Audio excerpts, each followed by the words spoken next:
Hayat Tahrir al-Sham, which HTS, was formerly al-Nusra, which was Al-Qaeda in Syria. That's a fact. Ahmed al-Shara was formerly a commander in Daesh. These are facts.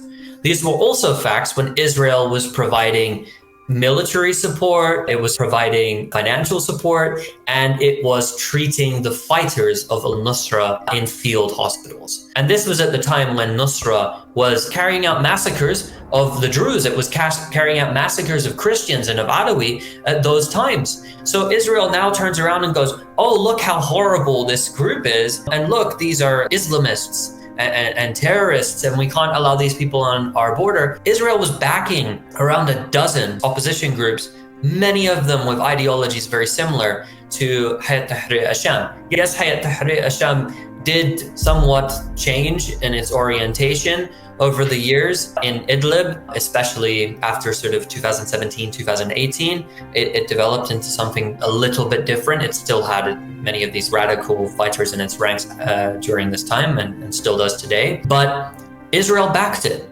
Israel provided funding for it. They didn't care so much when they were quite literally on the border of the Golan Heights, of the occupied portion of the Golan Heights that they remained in. They didn't care. In fact, they were going back and forth across the border, and they weren't threatened by the Islamist extremists. This is just an excuse. It's just an excuse to attack Syria. And again, this is why it's so frustrating watching some people try and defend what has happened in the countryside, because that is playing into Israel's hands. These targeting the sectarian killings are playing into Israel's hands. As soon as those security forces start carrying out those killings, now there's a justification for Israel to come in and work with another foreign power in order to make a separate state.